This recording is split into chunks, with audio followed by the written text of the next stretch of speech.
الحمد للہ والصلاة والسلام علی نبینا محمد وعلی آلہ وصحبہ اجمعین۔ سحر زدہ سے جادو اتارنا، جادو کا اثر ختم کرنا اور جادو کا علاج کرنا۔ اس کی دو قسمیں ہیں۔ نمبر 1، جادو کو جادو سے اتارا جائے، جادو کو جادو کے ذریعے ختم کیا جائے۔ یہ ناجائز ہے اور شیطانی عمل ہے۔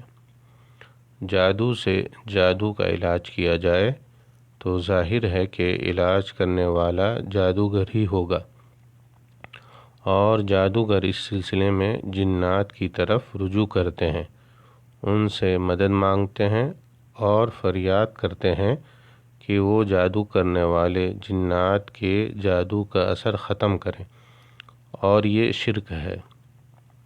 حسن بن ابی الحسن رحمہ اللہ سے مروی ہے، لا یحل السحر الا ساحر، جادو کو غیر شرعی طریقے سے جادوگر ہی زائل کر سکتا ہے۔ ذکرہ ابن الجوزی فی جامع المسانید۔ نمبر 2، جادو کا علاج قرآن کریم، مسنون دعاؤں اور مباح دواؤں سے کیا جائے تو یہ جائز ہے۔ امام ابن القیم رحمہ اللہ فرماتے ہیں کہ سحر زدہ سے جادو کو زائل کرنا نشرہ کہلاتا ہے۔ اس کی دو قسمیں ہیں۔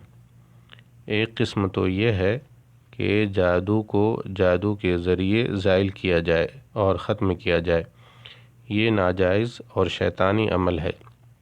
اس صورت میں جادو کا علاج کرنے والا اور جادو سے متاثر دونوں شخص شیطان کا قرب حاصل کرنے کے لیے اس کے پسندیدہ کام کرتے ہیں، اور وہ ایسے امور بجا لاتے ہیں کہ شیطان خوش ہو کر سحر زدہ سے اپنا اثر ہٹا لیتا ہے۔